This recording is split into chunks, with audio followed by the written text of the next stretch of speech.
Hello. We are live here on the YouTubes. Hello, YouTube Cubes. How are you? I hope everything is going well.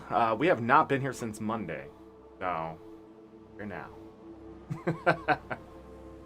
Today we're going to be talking about a sort of a shift, but not really. It ties into making legendaries, even black line keys, even going as far as swiping your credit card and things like that.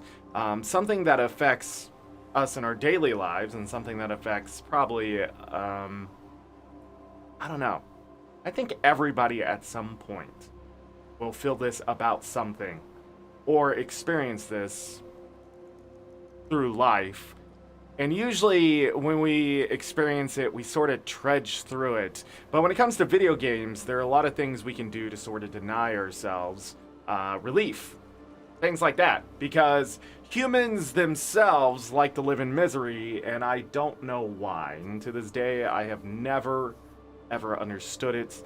So we are going to touch on burnout most of today, but I'm going to give you a bit of oral history of ArenaNet's Guild Wars 2 and how the relationship between 8-year veterans and other becoming veterans of the game. So if you've been playing this game for a year or two, you're becoming a veteran of the game. At some point, you're a veteran. That's just the way it is. And at some point, when you hit about the 3-4 year mark, you will feel a shift inside of the game. And the reason I give that timeline a little bit is because with the content that's out there, it usually takes about that long to start feeling the effects of accomplishments. And that's not a bad thing, really, because a lot of times when we accomplish something, it's a feel-good feeling and all that kind of stuff. And then when we get into...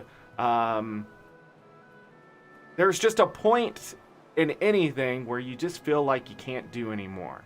And that feeling can make you feel hopeless, helpless, powerless at times, because that is the way humans are. And as negative as it all sounds, it's actually a good thing, because it tends to push us to newer, better more growth than detraction usually. However, some people do get caught up living the life of watching numbers go up. And even I have I've hit that a lot in my life. Watching numbers go up and things like that, and it's just a way to cope with the way things are in hopes that we can get a feeling back that we can never experience again. And that's why nostalgia sells so well too. Now, I was going to dive into a bunch of sciencey stuff and things like that, and I've come to realize it's more psychological than anything. And I actually did a little research into things from my experiences on Twitch, and then just in general, the community and how it feels. But I think the biggest thing, if you're going to take something away today, is that video games are meant to be fun. Devs want you to have fun. And at any time you feel like you're not having fun with a video game, you should probably do some of the things I'm going to say today to start having fun again. Because I am having fun with video games. Mostly thanks to Hades reminding me just how much I love challenging myself, and I love trying new things, and I love experiencing new stuff. And I love that game, and so therefore I need to talk about my ongoing relationship with another game I love, and that is Guild Wars 2. So, to start this off, I think the best thing I can do is sort of just explain burnout in general, and I think the definition helps out a lot. So I'm gonna pull up the definition and just, if you Google burnout right now, this is what it tells you. Burnout is a state of emotional, physical, and mental exhaustion caused by excessive and prolonged stress. It occurs when you feel overwhelmed, emotionally drained, and unable to meet constant demand. And a lot of time, burnout is talked about with a job, right? Work, burnout from work. But the thing is, we can experience burnout anywhere in our lives, in our home life, in video games, right? In communities, and the reason why it happens so much with our job is because stress at our job tends to be higher than other things in our life. hopefully that's where you experience most of your stress is either through learning or acquiring skills. But the way the world is now, it's not so much the same. So um, the what I'm trying to say here is that burnout just happens. It just happens. There is even times where you're like, I don't even know why I'm burnt out, right? But the thing is, it's that prolonged stress that we're going to talk about, and we're not going to talk about so much the emotionally drained stuff, because communities, arguments with guilds, things like that, that is not studied scientifically, and it should. I think MMO communities and the bits and pieces of it are a great conversation to have, and the relationship between the players and the devs and all that. That is the core of social just network, just in general, and they just never have studied it, and it's always bothered me. When I went to therapy, it was the big thing. My social life is here on the internet. Me talking to you on the video game, and then me talking to you. That's where I get my social experiences. Going outside and talking to people, I need that too, but it's just it's not the same. Don't worry if you're late. But the big thing is Guild Wars 2 hits on the final part of burnout there, and it's prolonged stress and unable to meet constant demands. And the crazy part is we're talking about a video game. How did this happen? Well, it's not exactly Anet's fault. Anet was trying to reinvent the wheel on MMOs, and so. Whoops. And so there is just a point where Anet was doing new things, and I don't know. We tend to romanticize where something was when we enjoyed it more than we didn't enjoy it. Does that make sense? So when Guild Wars 2 came out, everybody was excited. Devs were excited. The players were excited. The game itself was excited. There were things happening, right? The journalists were excited. It just Guild Wars 2, the fastest selling MMO, 3 million pre-orders.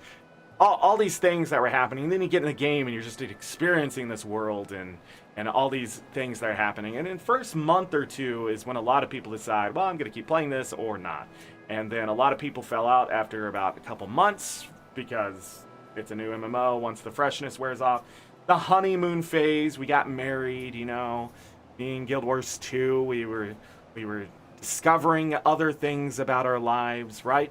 So you get used to systems that start immediately, and we had things like dailies, we had things like map completion, and in World versus World, it was all fresh. New strategies could come out day or tomorrow or something like that, right? So when we get into the nitty-gritty of the launch, it felt really, really good. Now, the problem is we can never, ever experience the Guild Wars 2 launch again. We can feel nostalgic. We can try to romanticize that memory. We can put on those rose-tinted sunglasses and be like, those were the times. But in all honesty, the game is better today than it was in 2012. We had to salvage things one at a time, whether it was armor or not. We had to find bank space. We had to find bag space. We had to find this stuff. We had to discover what worked in the economy, how legendaries worked. We had all this stuff there, and it was exciting. We felt what's the word? Satisfaction is the word. We were satisfied with what we were experiencing. It was just something new that was Guild Wars 1, but not, right? We wanted 2012 to go on forever, It's just the way it was. But the thing is, as time went on, Anet began to turn that newly invented wheel, and they threw Living Story at us. And then it got better, right? We had this Karka event, right? We had Halloween. Halloween was the first Halloween, I'm telling you, was the greatest thing ever. But as a veteran, of course I would tell you that, right? I would tell you, 8 years ago, back in my time, You could walk uphill both ways and get loot, right? That's the way it was. And Halloween, the Mad King came back. We were there when the Mad King came back. We were there as the world came to life even more. We were there as Scarlet got introduced. We were there as dungeons were introduced that way. The South Sun, the map, opened up to us. And, that new stuff seemed so much better back in the day. Even with the problems, at the end of the Kark event, so much was happening on the server that people crashed out, but they still got the rewards, or at least Anet was hoping they'd get their rewards. And it was, you had to be there type of thing. But that was actually the beginning of the stress, is that every couple weeks or so, we would get new stuff that you either played or you missed out on. So season 1 is what I'm talking about. And as veterans, it was great. We could experience something, then never experience it again. And a lot of people like that. But over the years, I found I just don't have enough time to experience that type of thing in a game. But the problem is, if Anet continued doing that, it would have left a lot of veterans behind and new players lost coming into the game. In all honesty, I'm not upset that the Living World couldn't stay a Living World. Now, if Anet did bring back events Living World-like that were here and gone tomorrow, I wouldn't mind that. I think there is some excitement and stuff in that. But as I was researching this and looking at just the beginning of the game, I realized I did have rose-tinted sunglasses on. The game wasn't as great as it is now. That's what I had to realize. But the thing is, a lot of veterans out there don't live in that kind of mindset. And it's no surprise, because a lot of them have quit. They're gone. A lot of those older players just aren't here. That's why you don't see the AP leaderboards just changing, and that's the achievement leaderboards. You just don't see it constantly changing, because new players can't catch us if the ones up on the top, 5,000 are just maintaining, right? So when you see it, it shows you the top 1,000 or 2,000 or something like that. But the thing is, that's like the top 0.5% of players there.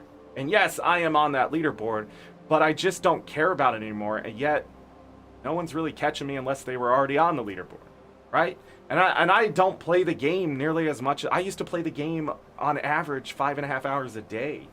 Now it's more like 3.5. And even then, that's because I log on for an hour or two, and then maybe on the weekends I'll do 6 hours of farming, something like that, which pulls up my average. But most of the time, on 3 accounts, maybe spend an hour, hour and a half, and then I'm done. That's it. That's my Guild Wars 2 experience. But that right there is still something I do, and it adds to stress. And so, when you experience burnout, you have those feelings. You have that feel, all those positive feelings. You're learning new things. You're getting new things done. All this stuff. It's a lot of accomplishment coming at you at once. That overwhelming part right there is that you're doing so much and getting so much, including the rewards, that you start to feel the stress. And so I think it's called onset stress is what it is, and we experience it through all new things. So if you go to a new class and you start learning new things, when you start to study, it can be stressful because your brain's never experienced it before, and that onset stress can lead to burnout. If you study too long, if you're constantly studying all the time, eventually your brain's just going to be like, look, I'm taking it all in, but I don't know what to do with it, type of thing. And that's why burnout sort of can creep up on us. Now, when you're playing a video game, the biggest problem is you're having fun. Burnout is fun when you're playing a video game. That stress, that, trying to get better, that trying to get the next achievement, trying to get better armor, trying to get the reward, doing a meta, socializing even, building a guild. Then outside that game, if you do things outside that game, you're making forums, you're setting up a guild websites, you're trying to make some community event, you're talking to the devs, things like that. As we go on with this kind of stuff, we get to a point where that stress just starts stacking. But the thing is, it's fun. We're having social fun. So the stress is going down, but there's this constant pressure building up. And Guild Wars 2 is just a prime example of it just sneaking up on you. A lot of people who finally quit WoW is because they don't realize they're just so burnt out on the game that they're not enjoying life in general because they're so focused on playing the game and making sure that number goes up. When numbers go up, we tend to enjoy that. It's just the way humans are. So if your bank account numbers go up, you're happy, right? If your if your food is stocked with a number of things, you're happy. You're able to do a number of push-ups, if you're able to walk a number of miles, if you're able to own enough cars, it's great to have your numbers go up. But the thing is, that always comes with stress. It always comes with stress. And the veterans of Guild Wars 2 are not immune to that at all. So when we get into it, when we actually talk about why that's happening, I had to sit back and look away from the game. I actually had to go read other things. What causes this stress to build up? The thing is, when we get into a new thing, after a while it's no longer new, right? And that feeling becomes something else. That becomes, oh yeah, you know, the nostalgia, the past stuff. And that in itself can be stressful because it feels like a better time already, even though it's the same now. So now it's better, but back in Guild Wars 2, the time Anet was hitting their stride with the living story, it was great. Hello, Midian. So we started this wheel. It was turning. Things were good. Halloween, the Karka event, right? We get into Winter's Day. Winter's Day, you travel to each city where there was a specific dungeon for that city, and then eventually they all came together. And if you weren't there for each specific dungeon, you may have never known that. Like, Ticks travel to the other towns to deliver the gifts to the kids, type of thing. And so, it was alive. The world had become alive. Essex Hills eventually would happen. World versus World would experience some of the Living World stuff, and not really PvP. PvP is a whole different beast. We'll get into it though, because PvP competitive modes are important to this. But as things went on, we got a lot of great PvE type stuff that if you wanted to keep up on it like me, you're going to have to split your time. So,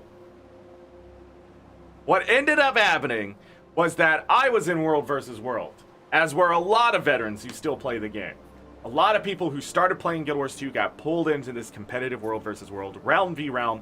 Anet did a fantastic job at the start. Now, I'm not saying World versus World is the most horrible thing you can do on a Friday night reset or just when you log into Guild Wars 2.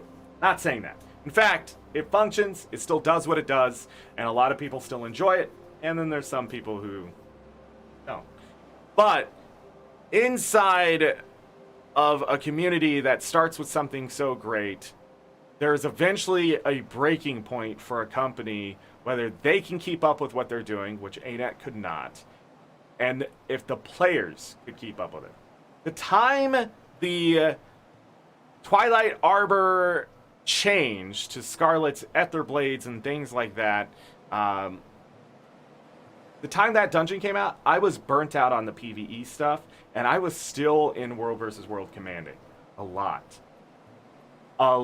I sometimes spent 8 to 10 hour days, if I could get away with it. If I could get away with it, commanding, or being in World versus World, or just existing in that game. I put a ton of hours into World versus World. About 2,000 hours of it when the game first came out was just World versus World solid. And I was doing PvE on top and the dailies, and then eventually I went into PvP when I started to not really feel World versus World. That was about 2013, 2014, and I loved it. I loved PvP. I loved World versus World, but you know, my community left me, and so I was sort of hung out to dry. I found a new community that was more PvE based, and so I got pulled into PvE a little bit more, and eventually I became an achievement hunter myself. Now, a lot of veterans, you know, that's what they did. They hopped around game modes and things like that. But again, by the end of 2012, a lot of people had chosen whether to continue playing the game or not, and then we had a constant flux of new players. There's a lot of things happening in the game. The stress, there. For veterans, because we knew things, we had to teach the new people. So again, we knew the stuff, a new excitement happened. We realized as new players came in, we could keep teaching and hopefully refine them to be better players, which was the goal for a lot of World versus World groups. Find new players, turn them into soldiers.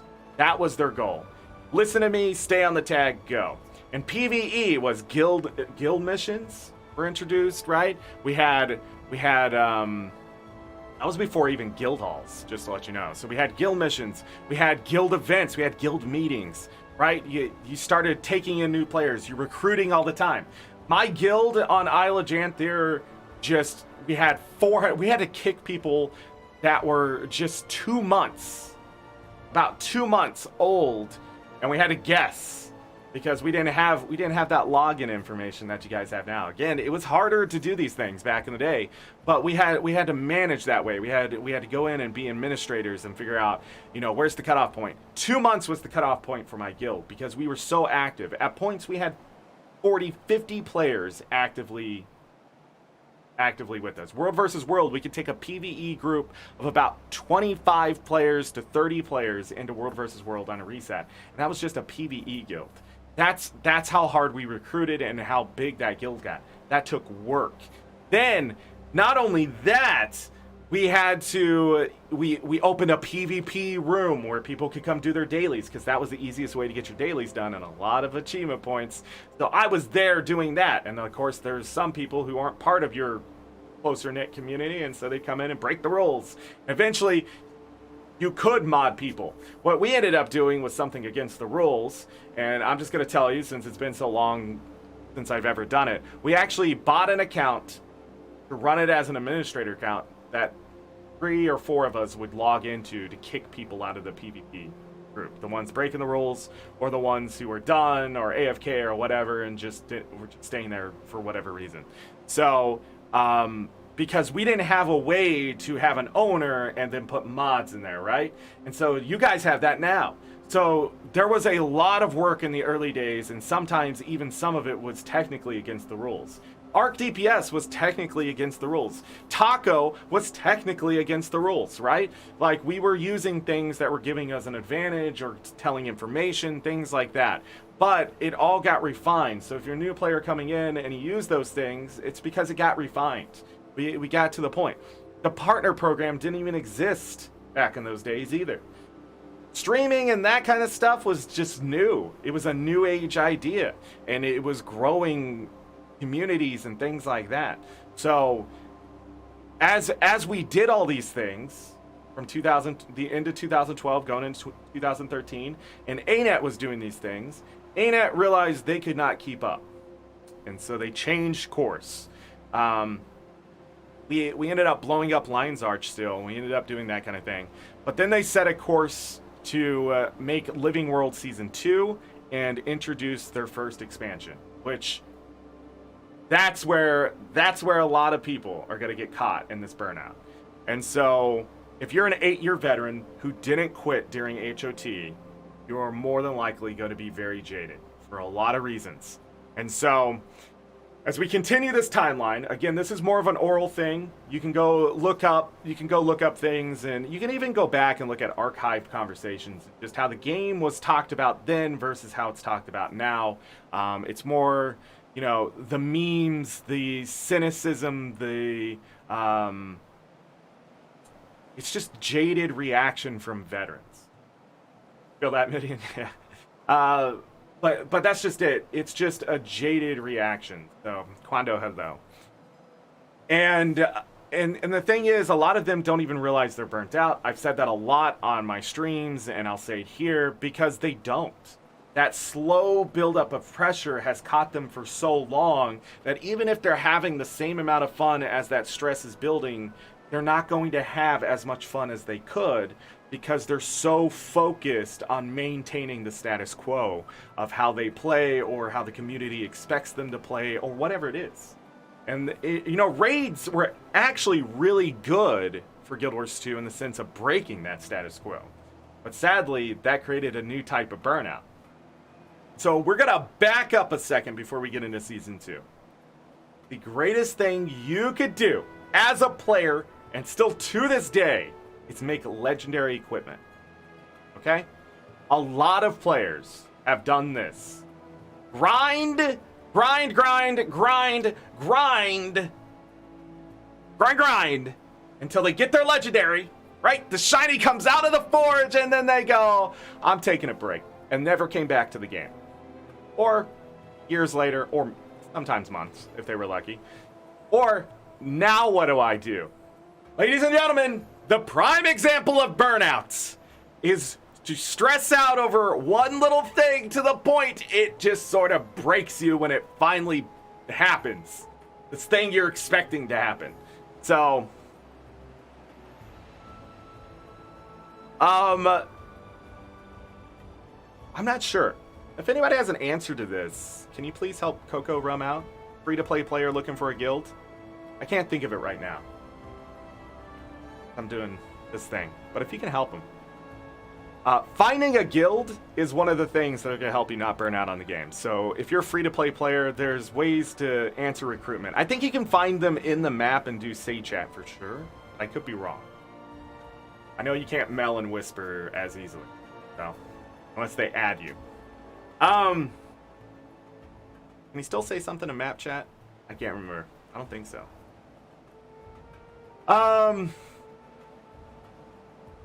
Anyhow. We backed up. Did this legendary, right? A lot of people were after that legendary hunt. I did not make a legendary as effectively as I could have because I had a big, giant argument with people in the community, and I wanted Anet to change how silver doubloons were tackled and things like that. Silver doubloons price has stayed pretty steady for like 6 years now, and it's still a depressing little thing. I wanted silver doubloons down to 50 silver. I thought it was a fair price, or less.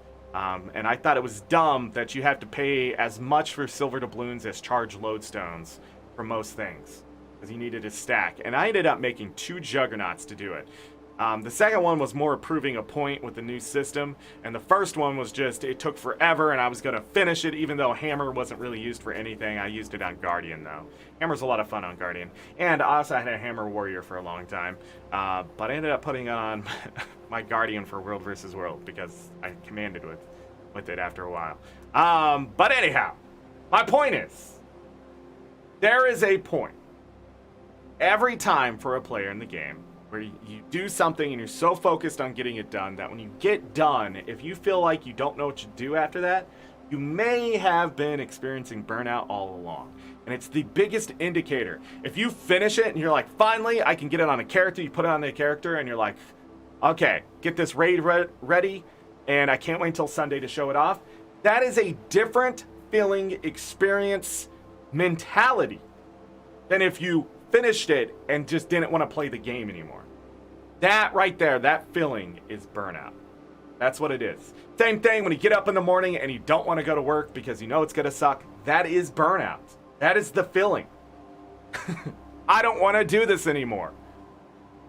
If you ever say that, I don't want to do this anymore, you are burnt out. There are so many veterans that commanded back in the day, that some of them still command now, that are so burnt out on the game, they lash out and they just sound depressed every time they talk about the game because they're so focused on the negatives, because they're so burnt out they can't even see the positives anymore. The smoke has just clouded their vision. And let me tell you, World versus World commanding will burn you out fast. It's a very social, a very highly active, and a very strong play style. And if you're playing like a really active World vs. World guild all the time, like there's just a point where you should definitely take a break. Is one of the things I'll talk about later for sure. But that's what happens. And so in the early game, it was legendaries and commanding.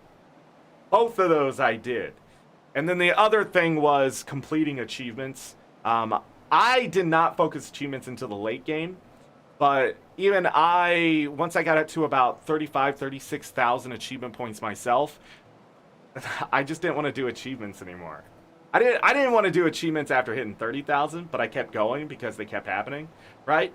But there's that constant content, right?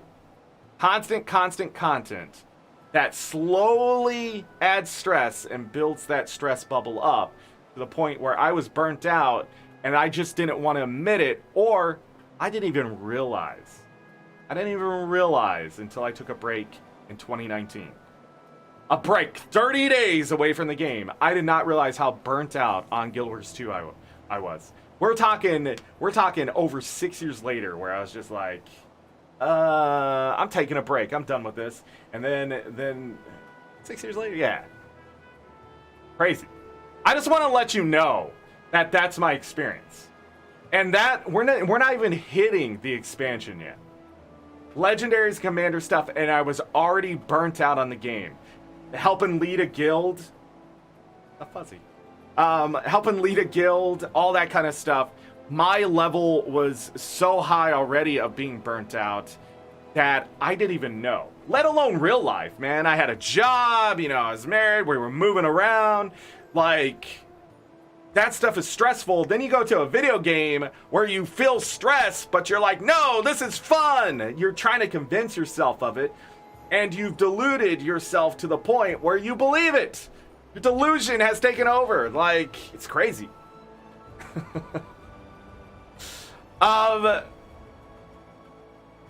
Yeah, this is good conversation right here about guilds and finding a good guild. Finding a good guild will set you on the right path. So, yes, you have 5 guild slots. Use them. Find the guild that you fit in and feel comfortable and you can get stuff done, or find guilds that can help you acquire those things, for sure. But again, with the free-to-play account, I know it can be tougher. So, but continuing on. So Season 2 came out to sort of get us prepped for HOT. Now, if you were not here for the HOT experience, good. There were some great things. Don't get me wrong. Elite specs come from Heart of Thorns. Masteries, Heart of Thorns, right? Eventually, mounts would be birthed from the system of Heart of Thorns. Heart of Thorns was the necessary evil in my sense. I did not like that expansion, just to show you my bias. But it gave us guild halls, it gave us more guild structures, things like that, setting us up for some quality of life things later. What else? I believe we got the wardrobe system before HOT, but it was to prep us for all the things we'll be getting later during Season 2 and Heart of Thorns. So we didn't, that's right, we didn't have a wardrobe system. So if you got a skin and you wanted it, you had to get transmutation stones to keep that skin on a piece of equipment, or you had to hold it in your bank. No joke. That's how it used to run. I'm stressed just thinking about it. But it was glorious, right? When we got these systems, we were so happy. When we got the new content, we were so happy. We still are. But the thing is, we had to live through the hardships. We had to live through less quality than what people experience now. And it's such a sneaky little thing. It's such a sneaky little thing.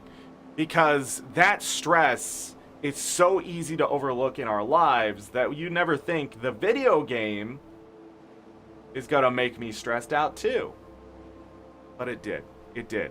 So when living Season 2 and you're achievement hunting, and some of those achievements are don't get hit by this ever in the battle, you had to do those same battles like 4 or 5 times because you were helping somebody else and you'd miss your achievement, so you have to find a group. Or at one point I had enough gold in my pocket where I was just like, hey, I'll pay you 10 gold to get me this achievement, and then you just go into the instance and your friend runs through and gets you the achievement. Yeah, I had to start doing that. But when HOT was announced that they're doing an expansion and they started showing us elite specs, right? They start giving us little previews of things, but they were hype. The ArenaNet, in all their glory and all the trust the players had for them, they were hyped, and they kept hyping and hyping and hyping, and they built this hype train, man. It was like a party train. It was just coming through. Choo-choo. Man, everybody was on board. This thing was overloaded. We had freaking Funyuns, we had confetti, we had fireworks, there was just music blaring. If you weren't on that train, you wanted to be on that train, but you had those people who are like, I don't know, I don't think it's gonna be that good. But they were on the train, they were just on the caboose. And then it was just coming through. It was just choo-chooing along. Choo-choo! Hype train, here we go. Colin was the conductor. He was just pulling it, right? He was just all the way through. And then we get all the way to the release, and there's just some problems left and right. We have new systems. People can't get to their elite specs fast enough. The mastery system's a little convoluted. Getting experience for it. The story is a little bit disjointed in a sense, but short.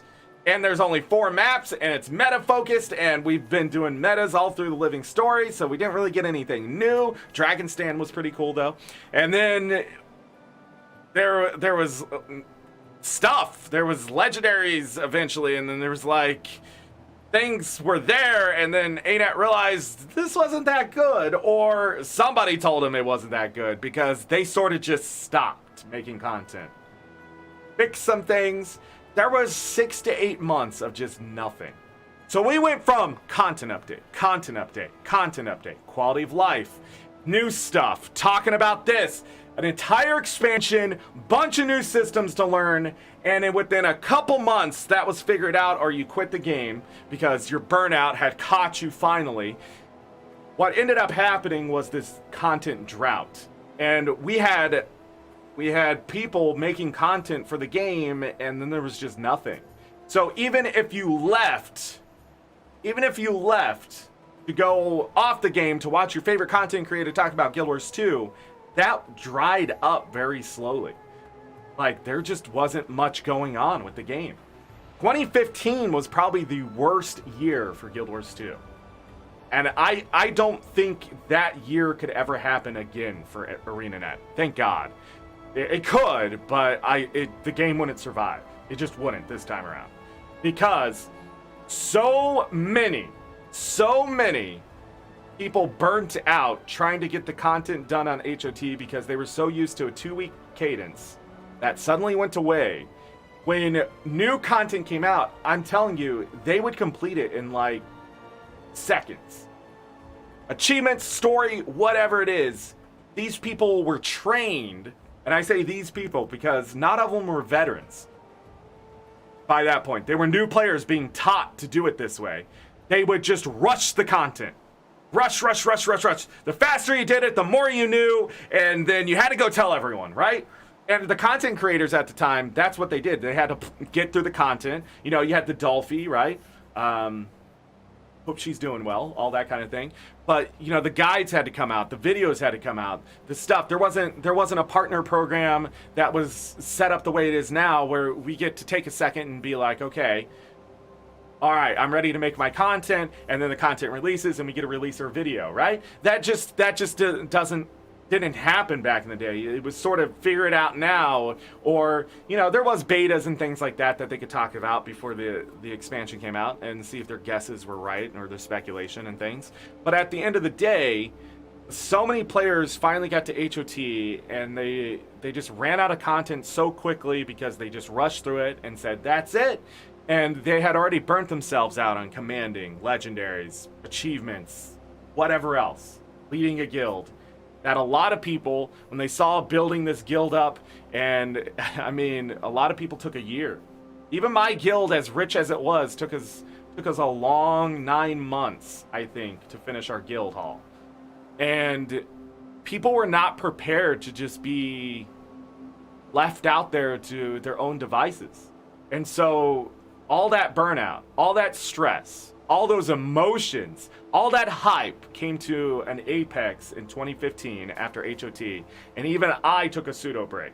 But I would still log in, I would still do my home instance, I would still, I was still logging in, but I was not actively enjoying playing the game. I couldn't. And I took about 3 months of this pseudo break, but I didn't stop playing. That was my biggest problem. I kept logging in, I kept doing the guild stuff, I kept up with the admin stuff, I kept up with the drama, I kept up with what's going on in World versus World. I kept doing those things. But the thing was, I needed to take a break to reset the speed at which Anet was now traveling. And at that moment, they had stopped the train because the game was not where they wanted to be, or whatever happened. Again, that's speculation. I don't know what management, or if Michael Bryan came out of the woodwork and just said, "Hey, this sucks," and everybody was like, "Oh my God, he's never said that before," right? We don't know. We don't know if Colin was already 2 steps out the door. A lot of devs would actually see a shift in their career after that point too. What I think happened, in all honesty, is that the devs were burnt out too. I really do think some of the devs had worked so damn hard to make such a great game that they were just sort of losing sight of what they wanted. When they realized how much work had to go in, when they realized just that the systems in place and things like that were going to have to change to be better or maintain what they were doing, that I think a lot of ArenaNet just burnt out themselves. That's how it felt to me. And when I look back in the day, I just felt like the devs weren't working, right? Damn devs, never doing it right. Come on, it's not that hard. Really, if you haven't said these things as a veteran of Guild Wars 2, like, look at the potential. Why don't they do this? It's not that hard to do. They're devs, they should be able to do it, right? If you have that mentality, you are a jaded veteran, just like me. I still say that stuff to this day.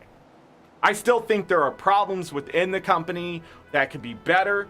I can voice my opinion, but at the end of the day, Anet is not transparent enough for us to get enough clues to see what's going on. Usually we find out on Twitter or Reddit or something that a dev has left, and it's already been months by then for a lot of that stuff. So when, you know, this was happening in 2015 and seeing that kind of stuff, I have to put on rose-tinted sunglasses to think back about the good things that were happening. All right? And the good things that were happening was all background stuff. I was still running one of the biggest guilds ever, right? As an officer in that guild. One of the second commands that was left, I think, at that point. We were still enjoying festival-type stuff. I believe that was still going on in 2015, along with some other small updates, that kind of stuff. But the actual content wouldn't come until Living Story Season 3, which would be much later. Then I remember Ember Bay already because I did that one live on Twitch when I first started streaming. That's the other thing. A lot of content creators realized, oh crap, I can't just rely on this. And so we saw a lot of streamers, a lot of YouTubers begin to expand, right? And focus on different things in the game. It was just 2015, 2016, we got to experience change. And the game did change. How dailies worked and login rewards, and then when that stuff was coming into the game, veterans weren't changing with the game. We weren't adapting. We kept trying to just apply it to what we were already doing.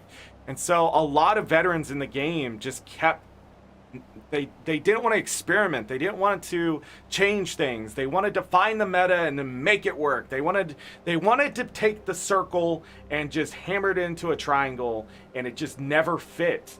And that's why a lot of them quit the game, or to this day think that the game isn't made right or doesn't function correctly and things. And while there's some things that could be easily argued, the game is so much better today than it's ever been because of Heart of Thorns and whatever aftermath happened from that. Because when Living Story Season 3 came along, we got a new map with every episode. We got masteries. We got interesting story. We got a lead up to, the next expansion, which was Path of Fire, which was, I believe, launch was so much better and things like that, because the systems were known, because elite specs were known, because the masteries were known, because exploring the map was interesting, because Anet was good at these things, still are. They make some of the best looking stuff in the game. They come up with some interesting ideas. But the biggest problem with ArenaNet for veterans was that caused an inconsistency that just shook us to our core. And veterans who overcame it is because they completely changed what they wanted to do. And for me, I already had done that 3 or 4 times over.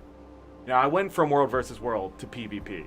Into PvE, and then here we are with achievements, and then you know, by that point, I was so angry at the game. You know, it was because I was burnt out, and it was hard for me to sit there and be like, Anet, what are you doing? Like, be better, blah blah blah. But I can't imagine that company not wanting to do their best, and to this day, they have done their best because the game is fantastic when you look at it. When you're a new player, if you log in today, new player, you buy the game today, 2021. See, time is going to fly very fast from 2016, and I'll explain that too. But if you're a new player in 2021, I guarantee you're going to get 3,000 hours of Guild Wars 2, and you're still going to be here in 2 years. I can almost guarantee it. And the reason is because the game is so easy to get into. It's a nice casual experience, but it's hard to master. And if you want a challenge and things like that, but my biggest thing to all new players ever is don't rush the content. And that was my biggest mistake, was trying to be number one when I never wanted to be. Why I'm one of the best players in the game, I just continually told myself I shouldn't be because it takes too much time, it takes too much effort, and it's true. Guild Wars 2 is a game of time. The longer you play, the more you will get. The easier it becomes, or the easier goals will be able to achieve. Things like that. So if you're not rushing the game, you're just enjoying it, log in, playing with your friends, things like that, eventually the legendaries come. Eventually raiding. Eventually hard content.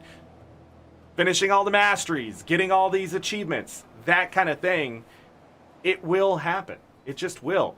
Getting enough achievement points to get a piece of armor that you want, or whatever, you know, get those gems out of the achievement points. It will happen. You get rewarded over time. And a lot of veterans, all the way up to 2016, so from 2012 to 2016, about half, until Living Story 3, were broken. We were taught to be a certain player that no longer existed. And it was obvious because I was like, why is Anet always screwing over the veteran, is what I used to say. But then now I say Anet is always trying to help the new player. And that's because they learn from us, the veterans, on how to be better developers and just better with what they were making. Sometimes they hit the mark and sometimes they don't. But that inconsistency has stayed with ArenaNet. They keep trying to reinvent the wheel type of thing when they need to start taking what's working and trying to use that as a piece to a mechanic.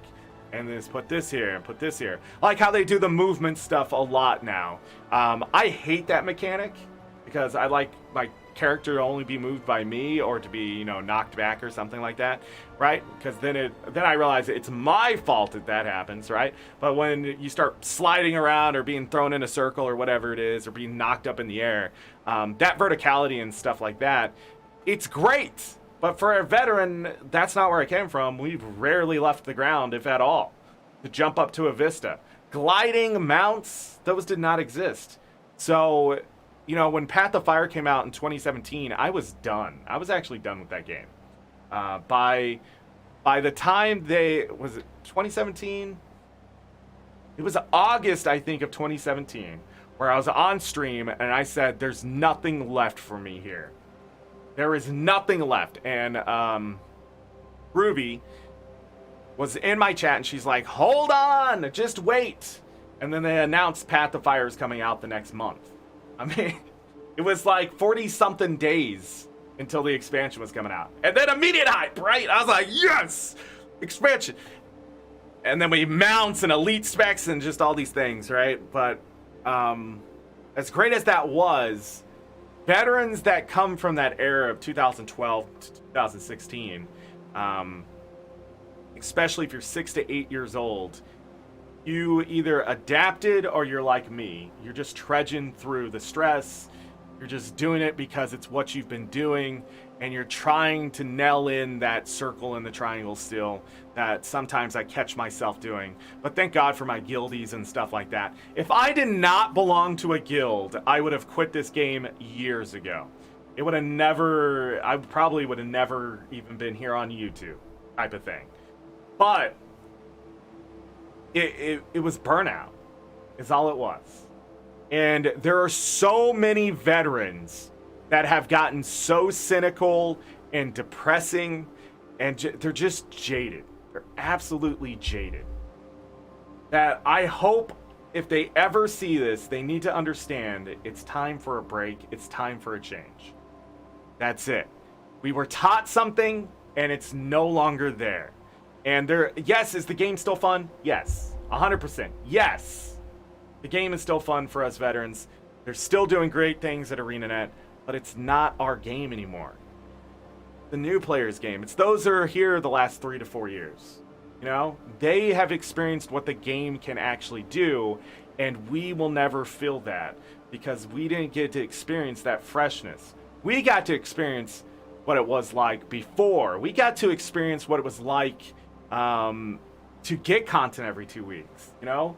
And every time Anet doesn't make content come out fast enough, it's not the new players going, yeah, more content. What the hell, right? It's not them. It's veterans leading that charge, going, look, guys, it takes them 3 months to make something. What is that? Blah blah blah. This game with no subscription and only costs $30 to get into, and they put it 50% off lately. That's the BS, man. What are these devs doing? Right? Those are veterans usually leading that charge. I almost guarantee 95% of the time when you see something negative or a bandwagon form against ArenaNet, it was probably led by a jaded veteran. Somebody who wanted to see the game fail. Somebody who doesn't want to take the game seriously in the sense of that it can still be something great. But it is. That's the thing. They're so delusioned by what they think that they even attack me when I tell them, like, no, it's not a bad game. And they're like, well, they haven't done this, they haven't done this. Yeah, but it hasn't changed. The last 3 to 4 years, that stuff hasn't changed.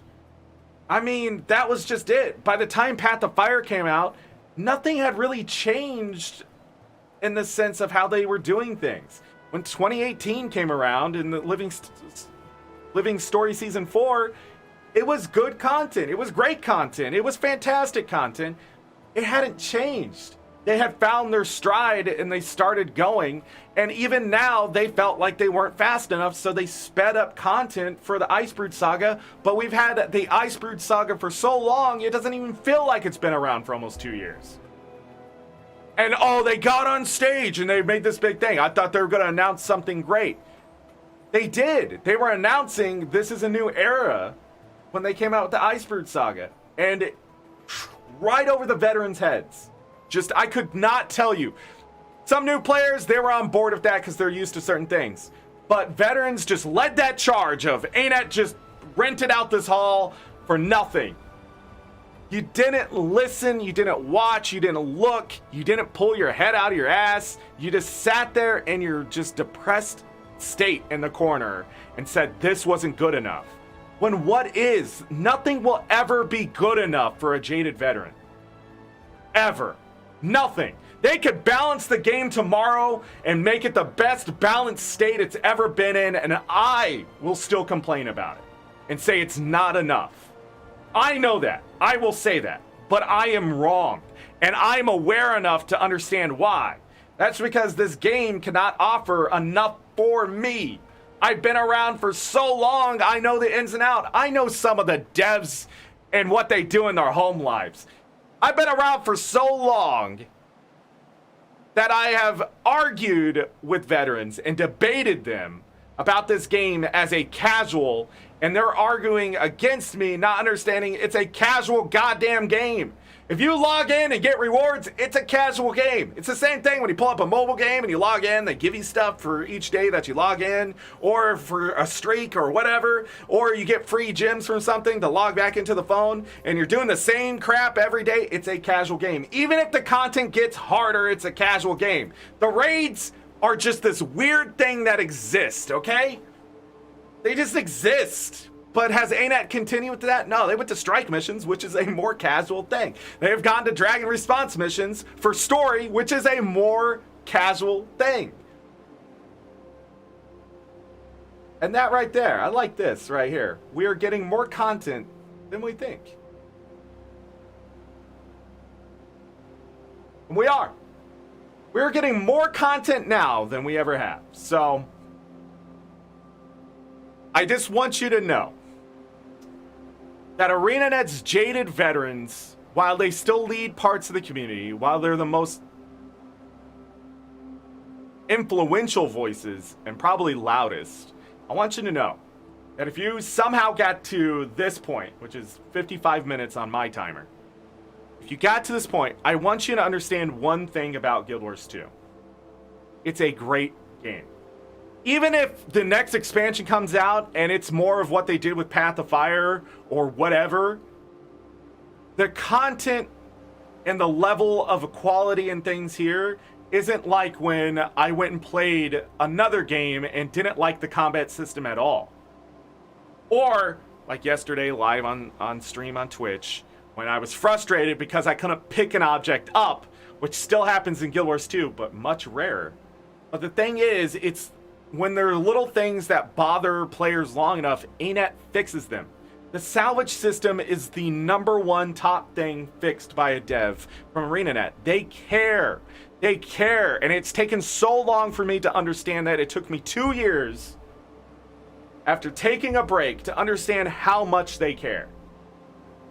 The wardrobe system, the novelty system, mount skins, you think that isn't for the players? Yes. Is it dumb? Does it cost money? But the thing is, there are so many things that they have done for the players. Introducing mounts to World vs. World wasn't just a cash grab. Yes, skins can come out so they can support World vs. World, but what I realized is that they wanted to try something with it, and it flopped so hard because there's so many World vs. World jaded veterans there that they will hold on to their last grasp until the cliff finally gives out and they fall and you never see him again and you hope you never see him again. And next thing you know, they show up and say, "My precious, what has happened to it?" Because I know Anet isn't going to leave World vs. World alone. They'll end up doing something with it because Anet never stops trying to develop something they've ever made. That's the consistency. That's where they're most consistent, trying to figure out how to make something work or make it better. Now, that mean that it's always good? No. There have been points, especially live updates and things like that and new story stuff, there can be bugs and things. But point to an MMO that hasn't had bugs on a release. Point to one. You're never going to see one. It just doesn't happen. And even so, if there isn't bugs, it's bugs you can't see anyways. You just weren't affected by the crash. You weren't affected by the knowledge. There are so many people invested in Guild Wars 2 that, you know, that's why data mining is so big in Guild Wars 2, is because people want to know the answers of what Anet is doing. If that interest is there, that means people care about the game. They love the game. Hey, shout out to that shaman. I don't support data mining. I'll say that as an ArenaNet partner, but I do support his just enthusiasm for the game. And there was a point, he's the perfect example, I think. That shaman is the perfect example of someone who loves the game so much that they produce content with it in mind of they love the game. Because he can easily just be like, look at all the spoiler stuff, right? And he doesn't. But at the same time, there was a point where I could see just how devastated his mentality was. I had to stop following him on Twitter because it was impacting me.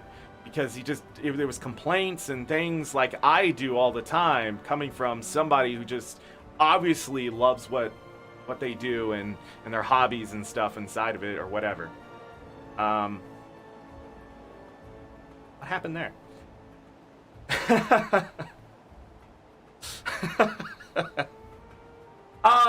I want to catch up on chat here before I start talking about the deeper side of burnout and how to prevent it here in Guild Wars 2. Now that we've taken an hour of sort of an oral history of jaded veterans, even though I don't have numbers to show you, I hope you do understand the feelings of what's going on there and just sort of the overall arcing idea of how players have gotten to where they are. And while Guild Wars 2's community is pretty great, it isn't as great as it used to be. Just because that jaded view has sort of clouded people improving the game. That's why I think new players coming in really need to do it on their own for a while. Because I do feel like their skill level is lower because a lot of veterans have left, but at the same time, I've been seeing some newer things from guilds and ideas that I have not seen before, and I think that's because some of us jaded veterans are gone, and then now here it is, where they're like, oh, yeah, have you tried this? And we're like, no. And they're like, we should do this, right? And so we have a lot of conversation here, and I want to make sure I don't miss anything that's really gotta hit the essence of this show today. Let me see here. How new players try to rush to in-game content without understanding how extensive the game is and how long it takes to get where veterans are. Yeah, Midian, that definitely is. So when you're a new player, again, don't rush. Learn. And if you have questions, I can tell you this. If you ask a question as dumb as you think it is, like how do you dodge and you're in a level 80 zone, I've done this live where I've gone, how do you dodge? And people they're just like, it's either this key, go look into your controls, right? People would start giving suggestions like turn off the double tap, try to use a button on your mouse, things like that. Like that's what popped up. It wasn't, oh, you don't know how to dodge? What an idiot. That rarely ever happens for me in the game. Like in raids, sure, the competition there, but even now, as nervous as I am doing raids, it's more of a PTSD type thing than it's actually going to happen. And then you're playing with people obviously above your skill level, just being like, oh, it's not your fault, right? But it is because you died 6 times in a row until you did it, and then finally the raid boss came through, and you're just like, wasn't me. But that's just it. Like, as a new player, gain the knowledge and just keep playing, but enjoying your first. Enjoy getting your character level 80. Enjoy that kind of stuff. Because if you're not, you're going to have a very negative view just like the veterans are. And that's why when you're around 5-6 years, you'll start saying things like, why isn't Anet doing this? It'll happen. That's the cutoff right there. 5-6 years, jaded. You see a lot of people feeling the old content creep up on them because they haven't adapted for the new content. But it's hard. And that's the thing. I don't want veterans to be like monsters because they're not. They're people. But it's really hard to get out of that old mentality of I have to play like this. And it's funny because a lot of times they tell you you don't have to play like that or whatever, but they continue to do it themselves. They're so hypocritical, but that's what we are as people. That's what we are as people. We want the best for others more than ourselves sometimes because we don't know it's better. The grass is greener if we just cross the bridge, but we're over here still tilling the soil and hope the seeds sprout. Like, it's crazy, but it is what it is. Yeah.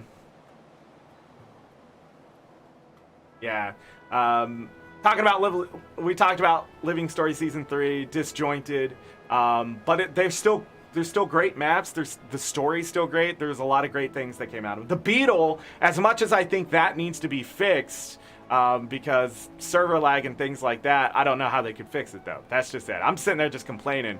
But we got the Beetle out of that season, and my favorite mount, the Skyscale, came out of Season 4. I think Dragonfall is one of the... Is it Dragonfall? Dragonstand? Dragonfall? Why does that sound so funky to me now? But anyhow, the Skyscale, I think, is one of the best things, and I took my time with that, and I really enjoyed that episode. I took my time with the entire episode. Veterans on there, so grindy to kill 1,000 things, and I'm busy just trying to get 20 metas on the achievement clock, right? But the metas were so rewarding that I didn't realize I hit 20 before I had to go farm, like, the underworld creatures, and that was it. And there was like 170 of those I had to kill. But the time I got to Skyscale, and once I had that and was getting the masteries for it, I don't know. It was a really good time for me in the game.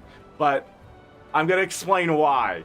it was a really good time for me in the game. My mentality had changed by that point because I believe I either took my break before that or I was about to, which, you know, if you've ever had a long week at work and you get to Friday and you're just like IDGF, you know? Once you get to that point where you're just like, I don't care, right? You're like, it's Friday, I just need to last until 5 o'clock. You know, thank God it's Friday type of thing.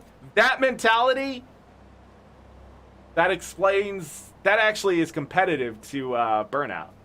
That doesn't bother me anymore, right? But I never got to appreciate the 2 weeks release date as I was in personal story during that time, but in fairness, the bi-weekly patches were small. Yeah, the content wasn't big, so it was quick to play through them, and I think that's why people got into the motion of racing through the content. And they still do to this day. Some people are like, man, it's been 2 hours and I finished all the achievements. What do I do now, Anet? And then other people map chat now say like, well, why would you rush it? And things like that. I'm glad I see that because I used to be one of those people like, yeah, hour and a half done. Where's the content, Anet? Right? Because I thought it was cool, and that's not really the cool thing to do. So, wow, okay. YouTube, just jump my chat there. Been a lot smoother since mid. I don't know what happened mid. So episode 4 and 5 of Living Season 4, you can definitely feel a shift in the game.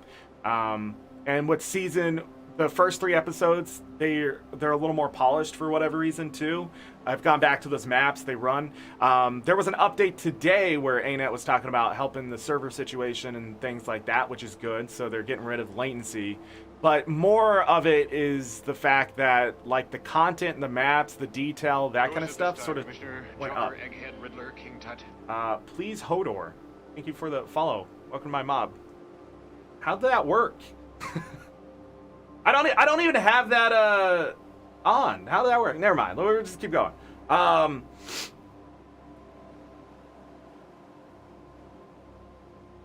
There's a lot of helpful people in Guild Wars too. Yes.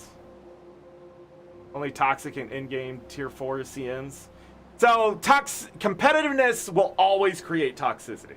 So let's talk about the state of world versus world in PvP right now, which will create a lot of burnout. First of all, it's not balanced well enough. Anet knows this. It's balanced well enough to be working, right? Like, you're not having people run around just like one-shotting you with a skill on a certain class, because then everybody be playing that class one-shotting each other. No, it definitely needs more balance, especially in world versus world. There either needs to be exponential, I don't know what the word would be there, but, you know, if 30 people are using a certain attack, it's going to be 30 times that attack, and not one person can take that attack. Not even 30 people sometimes can take that attack. So the idea in World versus World is to make more baseline structure for the damage and healing and how many boons you can put on. Anet has done some of that, but it's still not there, right? In PvP, it's a little bit different. You have teams of 5 or even the 2v2s, right? Or 3v3s. I've done some 2v2s and apologized every time I went in because if you were here for the New Year's Eve stream, well, on Twitch, well, you know, we saw how that went. I didn't know it was 2v2, but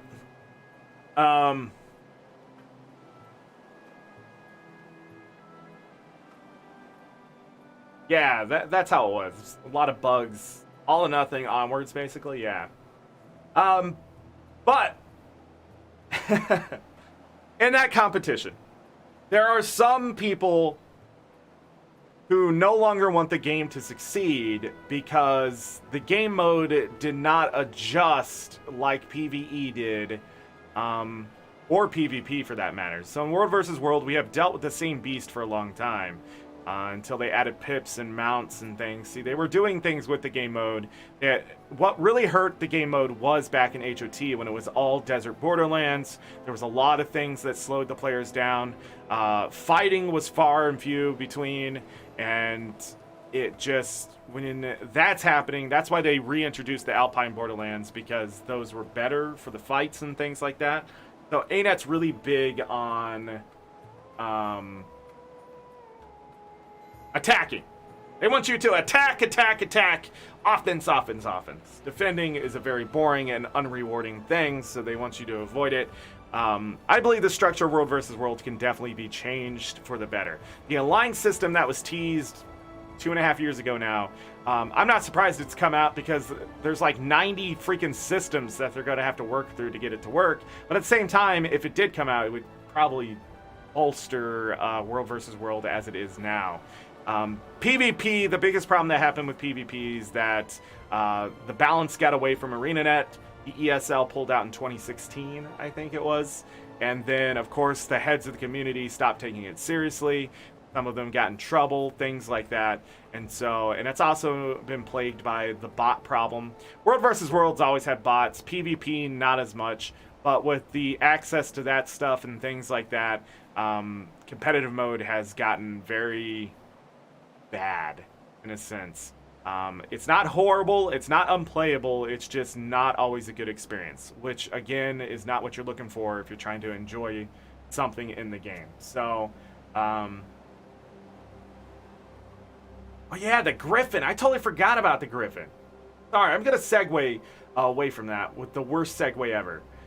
The Griffin, I remember when that was talked about and people were like doing the Griffin and that kind of thing, right? They were like, oh yeah, this Griffin exists. Anet, that was sort of like, because they said we had 4 mounts and there was secretly 5. Man, I remember getting that Griffin and not knowing how to use it for years.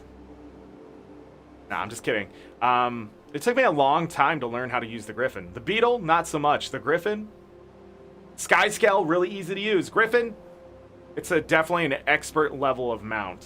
You want to use it at its full advantage. And some people out there have mastered it. But as cool as the Griffin was and made mapping easier, Skyscale has definitely taken over for that for me. But it was a nice little thing. And I hope Anet does that in the next expansion. Like, oh, here's your toys. Well, look, more toys when you get done. I don't mind that. As a veteran... Jaded veteran, I mind it a lot because I'm like, oh, I'm not done, right? But that, again, should not be your attitude if you're not burnt out type of thing. So, but anyways, back to competitive mode. World versus World, PvP, not the best. The populations have dwindled, but that isn't the only place where people are competitive. They're also competitive in raids, and we can't even really talk, what am I trying to say?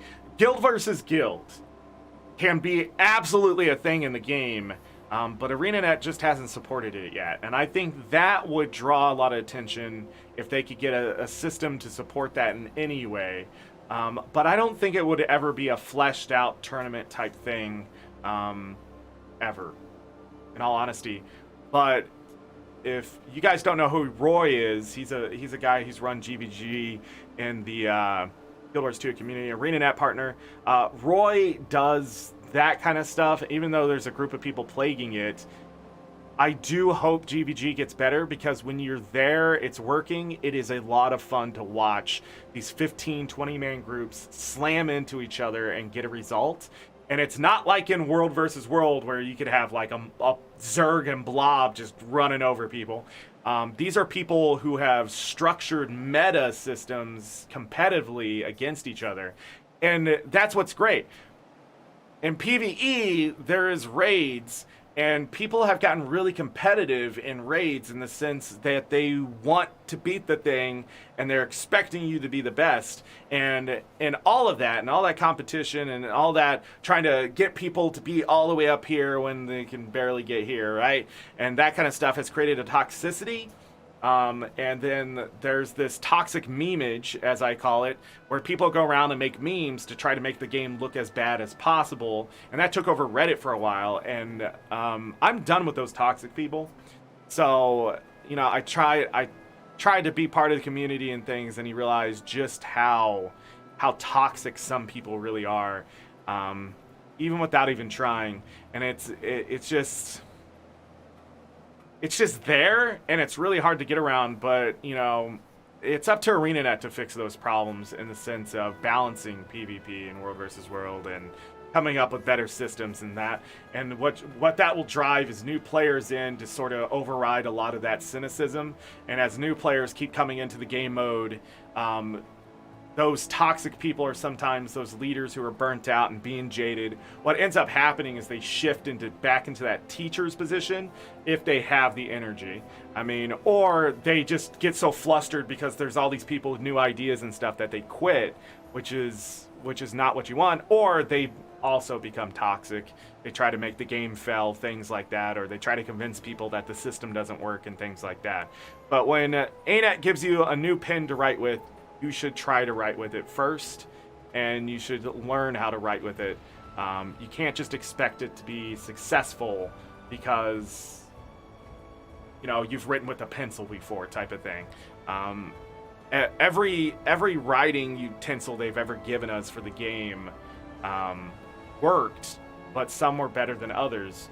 And the thing is, you can't always have a perfect mount system in the game. You can't always have you know, the salvage alls. You can't always have last logged in. You know, you can't always get those updates.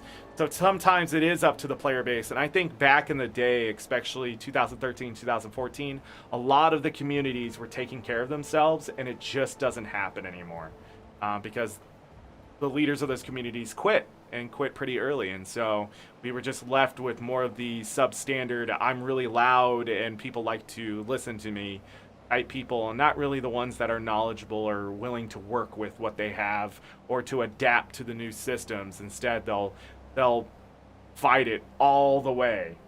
They'll fight it all the way until this game disintegrates. It's just the way some people are. But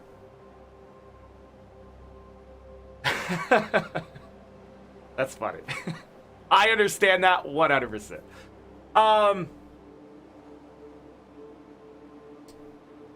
Yeah, it's weird. You will burn out in PvP, World versus World, faster than PvE. You just will. And that's where I started. If you're achievement hunting, you can burn out pretty quickly. If you're going after a legendary, you can burn out. If you are, what else? Raiding, you can burn out on raiding pretty easily. But the thing is, it can happen anywhere in the game. Even casual farming, going after, you know, Baguma lilies and freshwater pearls, that can get burnt out. I mean, back in the early day, trying to get the treasure hunter achievement done, or the exotic hunter, I can't remember which one it is, but doing the Eye of Zaitan like 15,000 times, you know, not that. It was 108 days, I think I did it in a row. So I logged in and specifically did that event with other things that I was doing. So, you know, it was a big time-consuming thing that I didn't really get much for. Until somebody was like, here's the item, because they were quitting the game. But, you know, that's what it is sometimes. Sorry, that made me laugh, because, you know, that's just it. Sometimes other veterans quitting does benefit you and pull you out of that mindset of grind. But with burnout, there always comes a point where you realize you're either burnt out or you don't. And so this is the easiest way to know if you're burnt out in Guild Wars 2. Alright? Logging in seems like a chore. So if you log in and you go, you're probably burnt out. Alright? Or you're stressed out about something and Guild Wars 2 ain't gonna get you there. Alright? It isn't gonna pull you away from whatever that is. But if you think logging in is a chore, don't log in. Don't have to log in. Alright, so my first suggestion is, if even opening the game starts giving you stress, don't do it. You don't have to play the game. You won't believe this. The number doesn't have to go up, because the only person who cares is you. And if you care to the point where it's stressing you, that's not healthy. Alright? Healthy gamers take breaks. Whether it's a break after an hour, it's a break from a game for a while, your hands hurt, so you're taking a break. It doesn't matter what the reason is. Great gamers take breaks, all right? So speedrunners do it. They speedrun a game. They stop speedrunning a game. They come back to it later. Yeah, so the greatest gamers you can think of took breaks. It's just what you do to keep your mind from getting this monotonous feeling of this will never end type of thing. Guild Wars 2 will never end. It will go on, the content will keep coming, and it's just there. And I'm here to tell you, after 8 years, I've not done everything in the game, but I just feel like I can't do much more. I just can't. So as a player, don't stress out just simply logging in. Take the night off. Do something else. Play a different game. Brings me to the second thing. If not playing the game stresses you out, like you feel like you're missing things, and it's detrimental to your mental health, as in you get really stressed and you feel like, oh my god, I'm missing something, stop playing the game. That's not burnout, that's something else that I can't think of the name of right now. But that creates burnout. Not with just the game, but in life. When you're so needing to do something to the point, that is actually a form of burnout in itself. It's leading you down a path of just stress on top of stress on top of stress. You should be able to feel like you don't have to log in if you're going to miss it. Like, oh, I forgot to do dailies. Oh well, right? If you can do that, fatigue? No, what's it called when you need to do something but you don't actually need to do it? Like a compulsion, but it's not. You know what I'm talking about. If you feel like missing a daily login is going to just set you back in life, you may be investing too much into Guild Wars 2 and you don't realize you're starting to burn out. Take a break. Don't log in. Break that mentality of needing to do something. If you don't remember guild missions or something like that, it's just you missed it. It happens. Sometimes you miss things. You know, there are more important things you can miss. You know, like the birth of your child, a freaking UFO. Like there are things in life that, yes, you should not miss, but Guild Wars 2 and logging in is not one of them. It's a video game at the end of the day. So, again, signs of burnout. There's another one. So if you don't want to log in, you're burnt out. That's it. If you feel like you're missing out, you're on your way to it. The other thing is if you log into the game, right? That's not a problem. You're playing the game and you look at something and it doesn't look fun to do, you're probably already there, burnt out. And I'll explain this to you. So remember that fun wave? When we have fun, it comes in waves, and it usually goes up and up and up until we hit a stride, and then it sort of levels out. Stress does not do that. Stress bubbles, and it either keeps bubbling or it deflates. That's how stress works. I want you to understand. You cannot just de-stress one day and expect to feel good tomorrow. That's not how it works. You have to continually do that until the bubble deflates. That you no longer have this big stress thing pressing against your insides and you're gonna explode. No, you have to take your time every day to teach yourself to de-stress. And so what happens as that bubble grows, your waves can get caught. And so if the stress comes over one of those what is that, a trough? Is that what they call those? Preston something. But anyways, if it catches that, you're gonna feel like not wanting to play the game, but once you come out, you feel really good again. You're like, oh yeah, okay, this is fun, right? And that wave keeps going, and sometimes that bubble doesn't catch it. So, you could say rut. But when it starts to level off, that bubble isn't gonna stop growing underneath it, and eventually it's going to catch that line.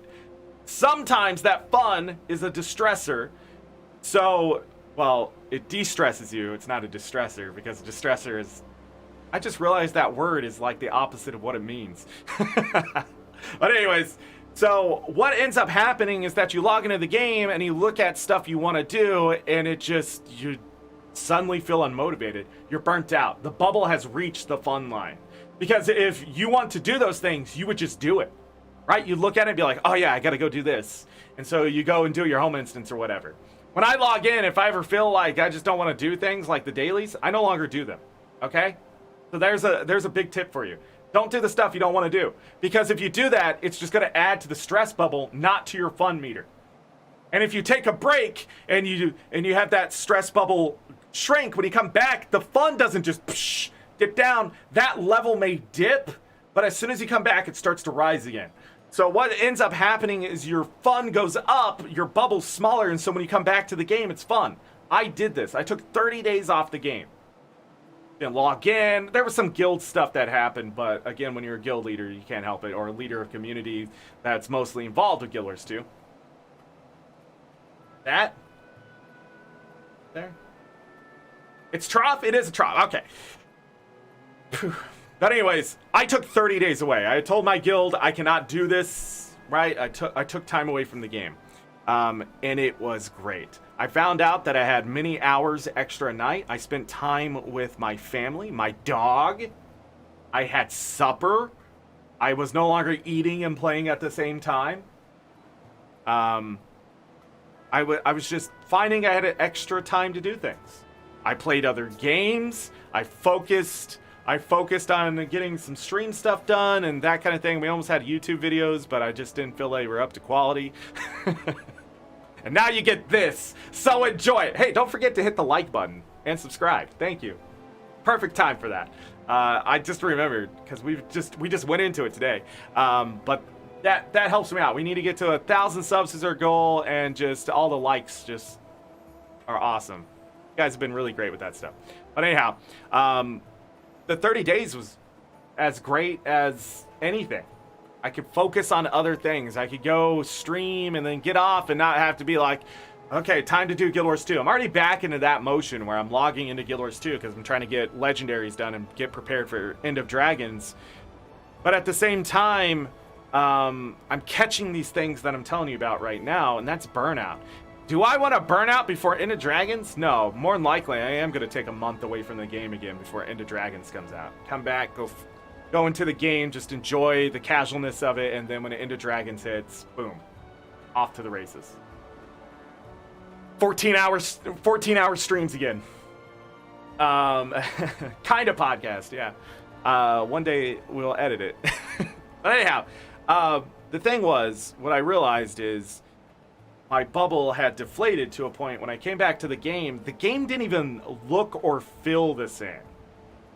Just because I took that time off. And it was around the time of Dragonfall in the final episode of Living Season 4. I'm pretty sure. Was that the beginning of 2019?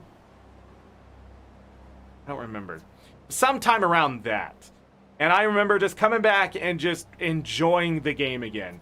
And it was fun. And I enjoyed my guildies and being around my guildies again and that kind of stuff. And they were great people to be around all the time. It's just when Guild Wars 2 was hovering above my head. And then I realized how jaded the veterans were in this game. That they just need to take a break and get the hell away. That they don't realize that they could be having so much more fun and being so much more creative if they would stop just constantly being them. In the sense of, I have to do this, or it's fun, or this is what I do. No, man, I just went back to the game and started playing it again because I wanted to. It was just something to do. And I think that's the best way to play Guild Wars 2, is just to make it something to do. Do it on the weekends. Do it maybe once or twice during the week. Forget about it for a while and be like, oh yeah, Guild Wars 2, that was a fun game. Come back to it. I think that really is. Or while you're playing other MMOs, play Guild Wars 2.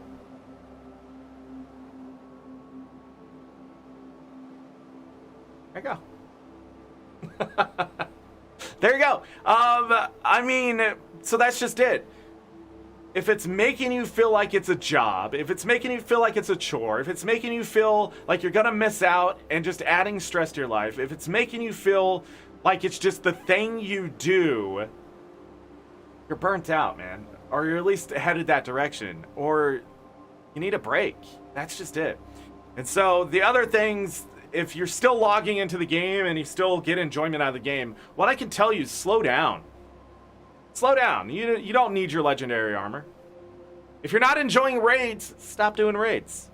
It's weird, but if you stop doing the things you don't like, you tend to enjoy life more. And Guild Wars 2 is such a fantastic thing that how are we as players turning it into something that it's not? It's a video game. It's the thing you do to ignore work and your chores, right? So why would you let it become those things? But it's what we do. It's a habit. It's a habit to get into that burnout. So you got to break that habit by changing your mentality, by breaking the pattern, not logging in, intentionally breaking the stress thing. There are some people I know would scream if you didn't let them log into Guild Wars 2, but maybe it's all they have. I don't know. But I found my love through video games, pretty late last year because I stopped stressing about not being able to get my stuff done and realizing I had mental things going on. And, while I was still doing Guild Wars 2 and things like that, and I've backed off, I have found that as much as I love this game, it's not the game that I need to be playing. And ArenaNet has done something great here, but I need other great things in my life. And so what I've started doing is playing other games for the achievements and things like that. But when I found Hades, for sure, that was just thrown at me as a buddy of mine. He's like, play Paper Mario, and I hated Paper Mario. And he's like, well, try this game. I know it's a roguelike, but it's not like other roguelikes. And I just gave in again because he's like, here's the game. Threw the game at me, and I was like, fine, I'll play it. And then Hades turned out to be one of the greatest games I've ever played in my life. And I wonder how many of us are playing Guild Wars 2 to the point that we've made it a job to play it, not understanding how time-consuming it is and how we're missing other things we could be doing. It's hard to think about. Really, how much time has anybody ever wasted in this game running around in a city, not actually playing the game? I really wonder, is there better things we could be doing?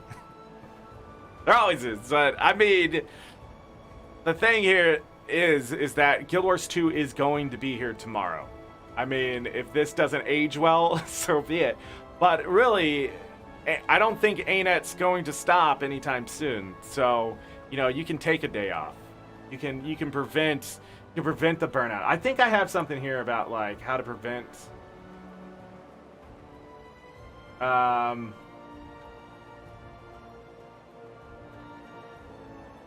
what was it? Be firm about your needs.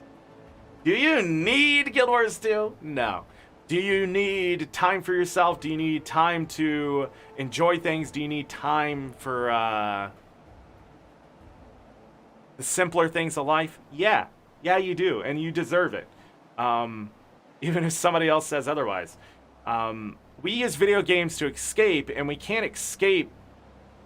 What we're escaping, in a sense, is that we're escaping stress. The reason why we watch movies, read books, have hobbies, is to remove ourselves from the constant flow of what life has to be into things that we want. And those things that we want shouldn't turn into things that we have to do. Instead, they're things we choose to do because it doesn't have stress. It's not a stressful thing, or the stress that's there is very temporary. Like if you're doing raids, that can be stressful, but if you beat the boss, that bubble pops. When a stress bubble pops like that, where it's just poof, it's gone suddenly because the boss is dead, it should feel good. It should feel good. You should feel like you accomplished something. And if you're not getting that feeling anymore, that's probably because you either got really good at beating it or just not having fun. And then again, not having fun turns into that onset of stress, It's really hard. I mean, it's weird to talk about video games as though they're like a job, but that's really what people do with Guild Wars 2. Mobile games, Guild Wars 2, like MMOs in general, any game that has daily logins, that's a gotcha from companies, by the way. It's to keep you coming back to make their game look more populated. Even though you may not be doing anything or you just do the dailies or whatever, that's to help their game seem populated and things. Doesn't mean it's fun the way it is. You need someone to pay you 200 euros a day? Yeah, I need that too. How do we get that? Dailies are 26 minutes? I think Super Adventure Rock's a favorite game. Man, I love Super Adventure Box, and then by the end of it, I'm like, I hate this game mode. Tribulation mode. It's funny how I'm like, I hate Tribulation mode, and then I play it. I don't know. There's something fun about beating something. Sometimes I find it funny in life that something that challenges us is stressful, and we intentionally return to that stress because there's a nostalgic feel to it. That we're hoping that by beating it again, we can prove to ourselves we can overcome that stress in our lives. I really think that's what happens with a lot of speedrunners. They get world record, and then they're like, I'm taking a break because it's a lot of work. And then they come back to it, and then they get world record again, but it didn't take them nearly as long. But I think what happens is that breakaway sort of clears their mind of all the other garbage, the failure, the stress of it. And when they come back, their mentality has changed to go back into that stress differently. That's why I think vacation time for jobs are so important, but we're not going to get into that because then we're going to get into a bunch of subjects. But my point is, taking a break away sometimes makes you better. Not all the time, but sometimes. I have found myself struggling with something, and then I come back to it, and not hard. You beat it, and then you sort of laugh to yourself, or you embarrass yourself on stream when you realize just how easy it is, and then you try to come up with the excuse that I should have felt that stress for some reason, but you shouldn't. You have accomplished something. I think that's also the hardest part of video games, is accepting that you're better than you actually are.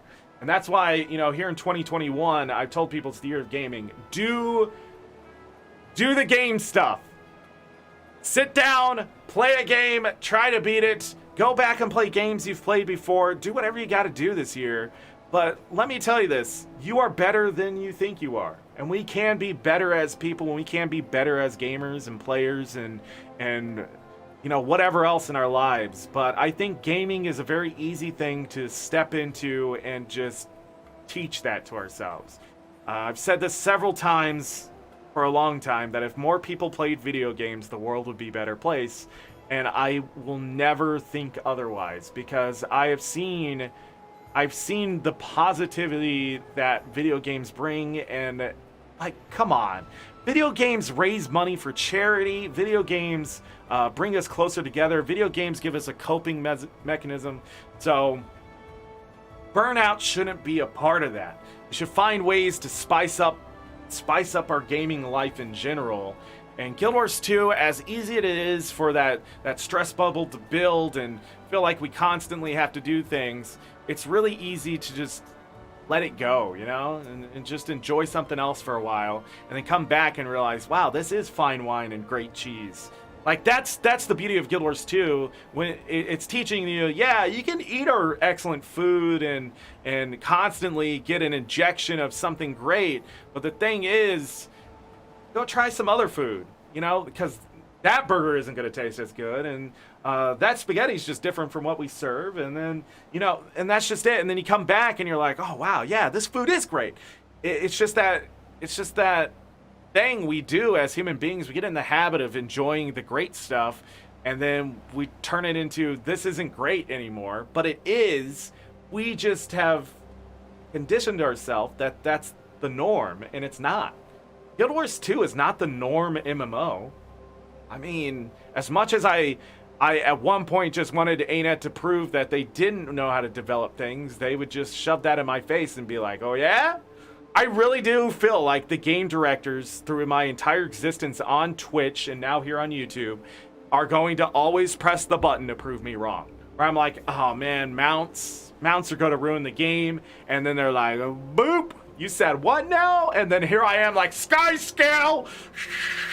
And I'm flying through the air, and it's the greatest mount experience I've ever had in any MMO, just looking at it. I don't know. I think ArenaNet is a great company making a great game, and veterans especially need to take a step back, look at what they're doing.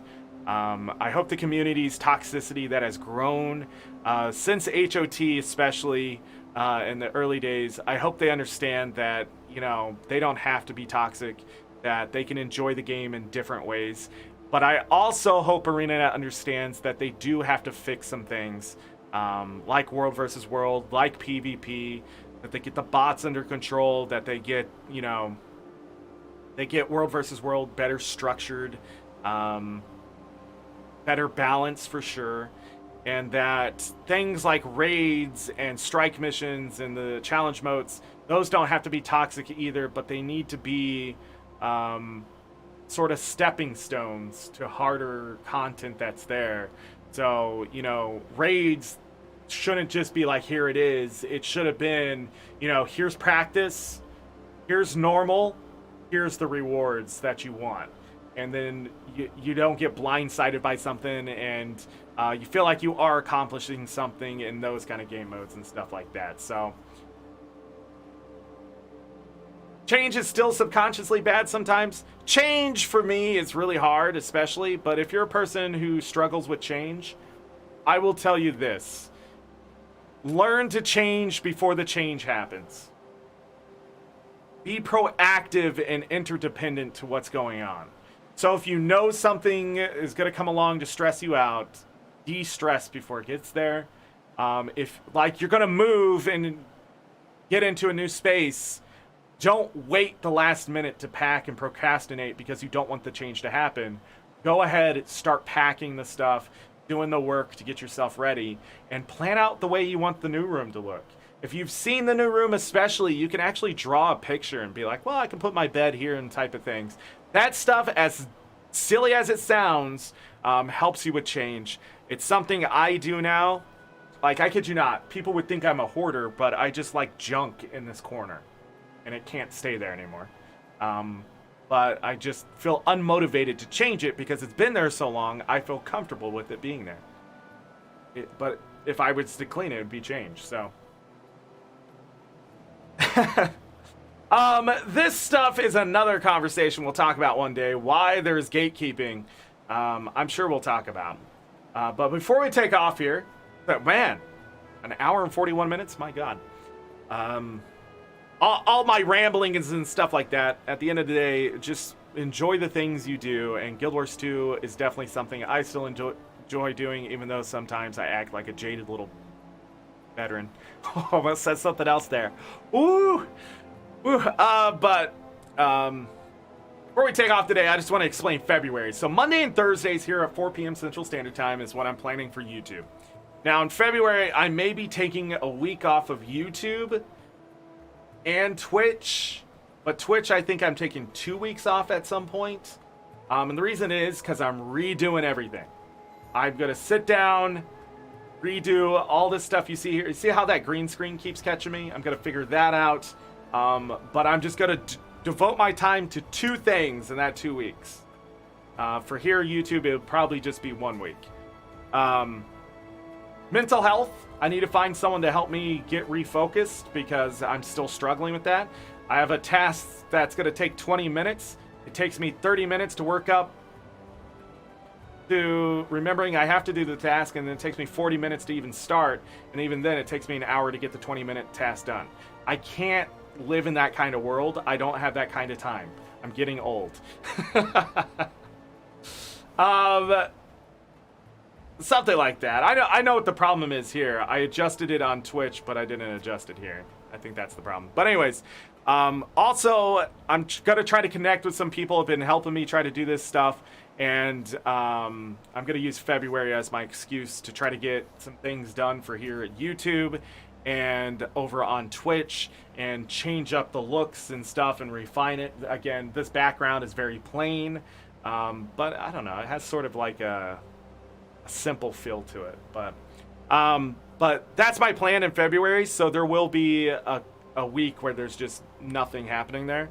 But after today, this weekend, I'm going to look to see what you guys enjoyed here, which videos did well, which ones got the most likes, go back and rewatch them, and then I'll try to make content that adjusts more to that. We won't always have a subject. It'll be more of a get together, talk about what's going on with the game type of thing.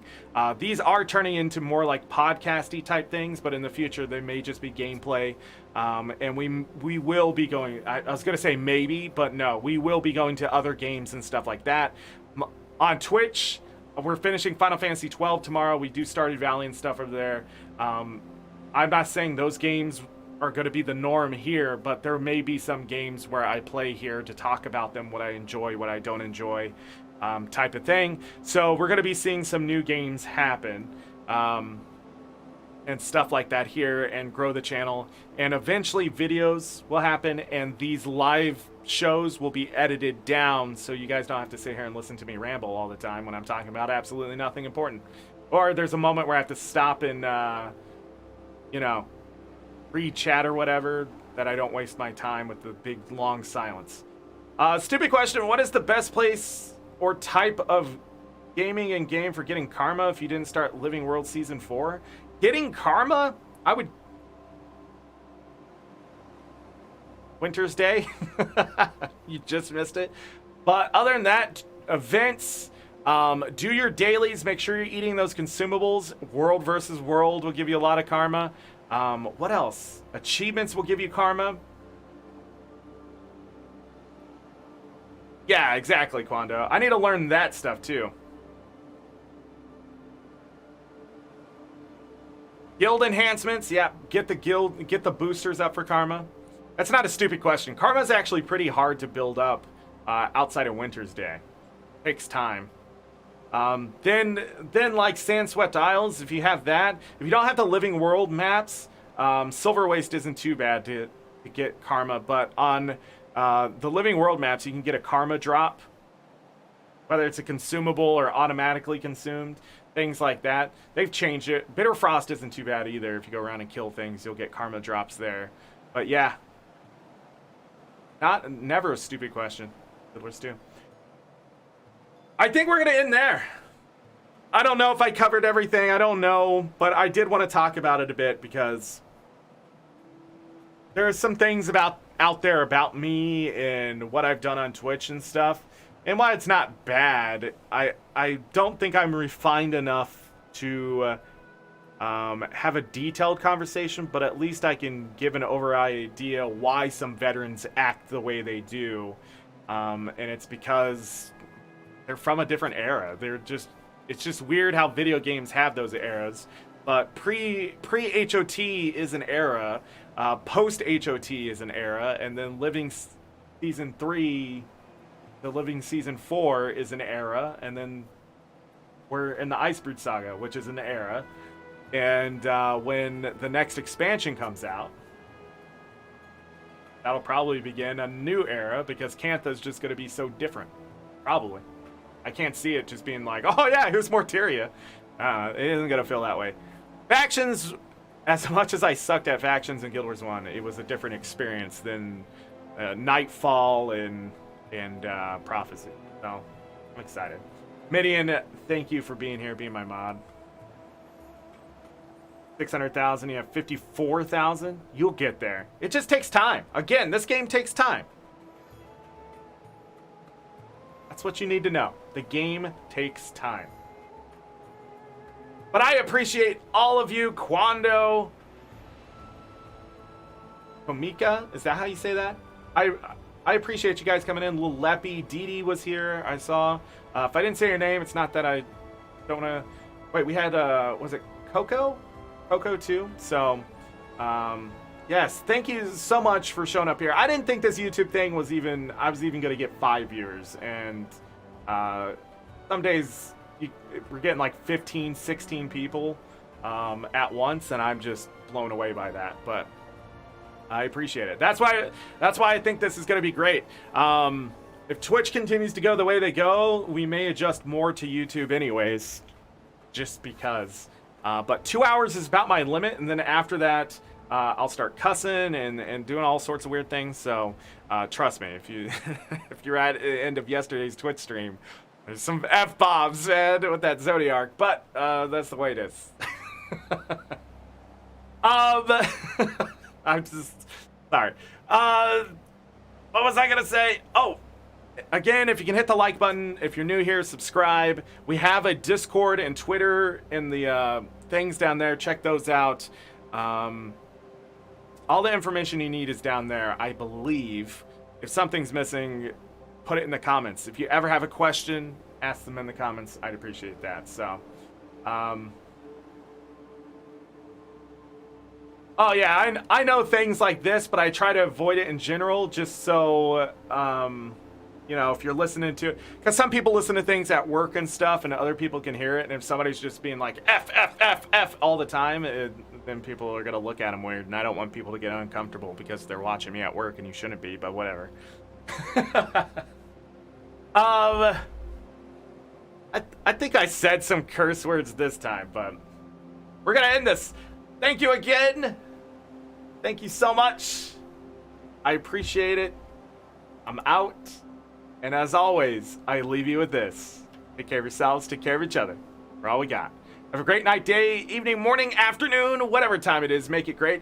Going to bed, sleep well. Get that rest. You will need it. You need sleep, so get it. I will see you in Guild Wars 2. You know, keep playing. This is the year of gaming. Stay safe out there. Stay healthy. And I'll see you guys next Monday. Tomorrow on Twitch. Final Fantasy 12 finale. Be there. Be square. And you don't want to be that because you're YouTube Cube. Bye.